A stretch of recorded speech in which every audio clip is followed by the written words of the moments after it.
convolutional layers. So even if you make rank 1 correction, there is a lot of inequalities between singular values of the original matrix and the third matrix. Okay? So we need to find this root. How we find roots of equations? So we use gradient method. Okay, we want fast conversion, so we probably use Newton method. It's not very stable. So we just have a scalar equation. Want to find root. And that's how this thing looks like. So it looks like this. So we have this vertical asymptotus, and it has a root somewhere here. So Newton method, what means the Newton method? If you run a Newton method, the Newton method is just approximation of a function by a linear function. And for this function, if you use linear approximation, you may easily find a root that is outside of the interval. So Newton method has nice local conversion, but if they are too close, Newton method may not converge. And this is also a very nice idea, which I like. Because what is the Newton method? Newton method, you approximate your function by a linear function and solve a linear equation. That's the Newton method. But maybe we can approximate with something else, which is better suited for this particular case and solve it. The idea is that you just approximate your function by a function having the same vertical asymptotus, by hyperbola. You have the contribution from two terms from the left of the line, right? And then you have a lot of terms corresponding to in the sum, but you only approximate with 2. So you need to fit this coefficient, and this coefficient, but in fact, in order to fit them, you just compute the function at current point and the derivative, and that's all. And then you need to solve it, and this is just a quadratic equation. You need to solve the quadratic equation and get a QE. This is a very fast method. Well, sort of technical detail, but I think it's quite beautiful. So that's also non-standard way. So you need to solve an equation, and you solve it by Newton method, but sort of hyperbole approximation. That's all. The method was proposed quite, and this is also an example of how methods develop. So this is a nice method with nice foundation, but when you implement it like this, it just doesn't work. And it was proposed in the 1990s. It was never used. And then comes really a strange thing, because when you do recursion, where is the problem? When you do recursion, computing eigenvalues is okay. You just solve this characteristic equation, you get eigenvalues allocated. But then, in order to do that further on, you need to compute eigenvectors. And you need to compute the eigenvectors of this. And if you know the eigenvalue, there is a very nice direct formula. So if you have an eigenvalue, this guy is an eigenvector. You take the diagonal minus the eigenvalue and multiply. That's quite easy to check. So if alpha is the eigen, it's not so difficult. So if diagonal plus rho u star u x equals alpha x, and we know alpha, then d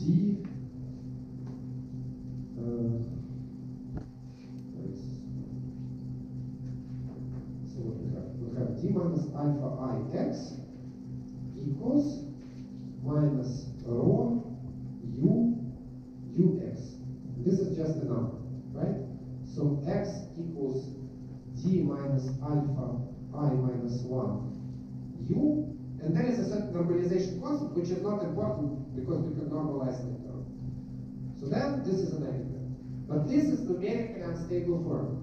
So this formula is numerically unstable. Because if you have because we have this interlacing property, and if two elements of D are very close or even coincide, then this would be a very large number, and x would be just incorrect. So, sorry, nice paper, the method doesn't work.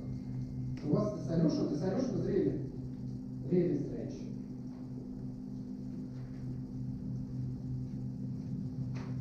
It also has a name, it's called Löwner's theorem. It basically says, if you have a sequence of numbers that satisfies this interlacing property, so first of all, we show that the true eigenvalues should satisfy, then we compute numbers that satisfy, and then it's an example of so-called inverse eigenvalue problem. So we know the eigenvalues, what was the matrix.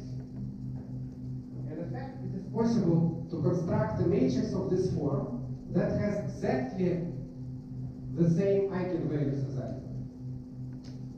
So the idea of the algorithm that works is that we compute the eigenvalues, that compute the new vector from explicit formulas such that these eigenvalues are exact eigenvalues of this matrix.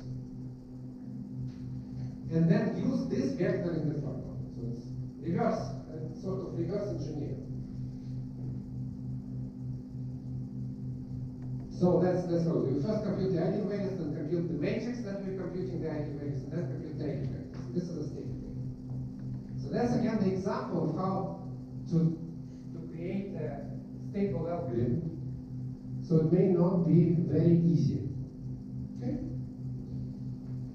Finally, about the complexity, that's not all. The story is not 100% done. So what's the complexity? So you need to evaluate this function at a point.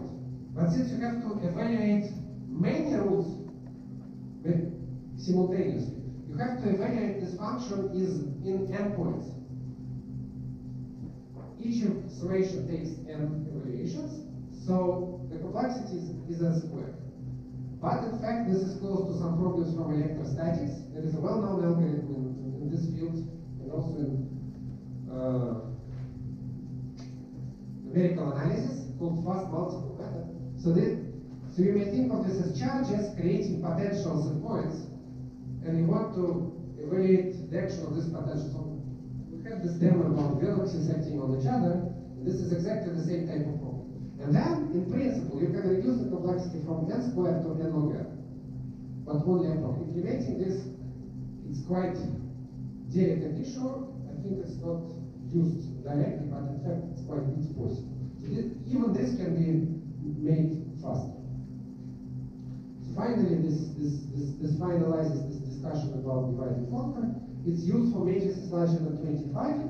It's a little bit less accurate in some circumstances, if really high accuracy is needed. Therefore, well, the development still sporadically goes on. So there are two more classes of methods that I want to discuss.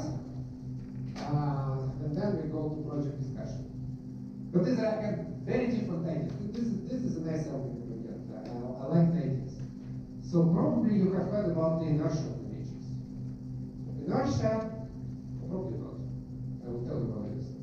Inertia is a triple. So no, forget about that. UL. So you have eigenvalues of a matrix.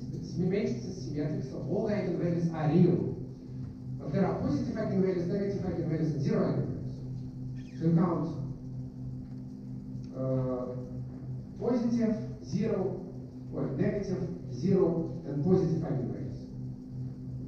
And this is the property of inertia. This, I think, this was the theorem of Sylvester in 18 something. That if you multiply by any non-singular matrix X, so it should not be unitary, just any. The number of positive, negative, and zero eigenvectors does not change. Okay? So it's a good exercise to check this. So how we can use it? Now, since we are not constrained to the class of unitary transformations, then we can make transformations to bring this matrix to a form in which the inertia can be easily computed. And what we can do Gaussian elimination. This is a non-positive definite matrix, so instead of Cholesky have so-called FT star decomposition, where D may have positive or negative elements, but the inertia of D and of the matrix on the left is the same, because this is just congruence transformation, L star. So basically that's the idea. A is tridiagonal, and this is... Where did Z come from? Yeah, then I will explain. For any, let Z be a number. For any Z, we can compute such factorization. So for any Z, we can compute D and count how many positive eigenvalues, negative eigenvalues we had in the matrix A minus Zi. Computation of this factorization is it because this is a factorization of a tridiagonal matrix. This would be bidiagonal, this would be bidiagonal, this goes to n. Therefore, we can count how many eigenvalues this matrix has that is more than Z, how many eigenvalues it has less than Z, and how many equal to Z. And then we can do, that's why the name bisection. We take, and then we can count how many eigenvalues we have that are larger than a certain number. For example, it is 0. We know all the eigenvalues allocated to the left. Then we find the left one, then we split our interval into two halves and count how many eigenvalues are to the left and to the right. And we do this bisection until we only have one eigenvalue in each interval. That's going to be a penalty of D. We assume that. Yeah, we assume. So first we can bring our matrix by unitary transformations to the tridiagonal form, and then we start doing bisection by dividing the interval where the eigenvalues are located. And and then we can find basically how many eigenvalues are located in a specific interval. And if we know how many eigenvalues are located in a specific interval, we split it into half and count how many are on the left and are on the right. And since this is a geometric conversion procedure, you will have a fast convergence, and you will basically count how many. You will have a bound for every eigenvalue. You can go up to machine precision with this. And then, well, if you have one eigenvalue in an interval, you can define it quite easily. So that's absolutely different level. So people say that it is more stable than all the others. It's actually very easy to implement. Or the only thing that you need to have is to compute this factorization. Every one of you can implement it in a very efficient way. And the final method, that was historically that was the first method for solving eigenvalue problems. I told you, I think about it, 20 by 20 by Jacobi in the 19th century. Uses Jacobi rotations. And again, what we want to do, we want to bring our matrix into the diagonal form by unitary transformations. And we can write this as an optimization problem. Optimization problem would look like this. We make a unitary transformation, unitary similarity transformation of our matrix, and we want to minimize the norm of all off-diagonal elements. So this is the sum of squares of all off-diagonal elements. That's the convenient, very logical way of writing the diagonal, to measure how diagonal your matrix is, just to take the sum of squares of all diagonal matrices, right? And the trace doesn't change, the norm of the diagonal doesn't change. So the only what we do, we only want to reduce all diagonal elements, and then we do what is called sweep.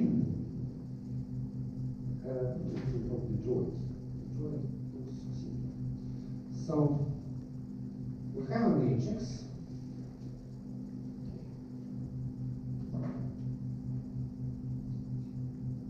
And we select in which row and column we will be acting. For example, we will be acting, our rotation will be applied to the first two components of the vector, here and here. And it will define by one parameter. Okay, what parameter? Okay, sorry.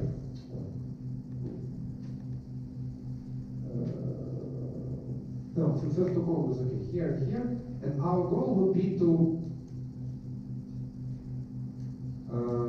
to reduce the sum of all off-diagonal elements, but the rotation will influence this part of the matrix because it changes. So if you apply rotation like this, and U acts only on the first two components, then in the product, only the first two rows and the first two columns will be changed. So because when you apply it from the left, we only influence the first two rows, and from the right, the first two columns. So we need to minimize, this is symmetric. After the transformation, the sum of squares of all of these transformed elements. And this would be an optimization problem over the angle of rotation, over alpha. And this would be, if you write it all down correctly, this would be again a quadratic equation. This would be a quadratic equation for them. And then you do it in a greedy manner. You basically start killing. Okay, this is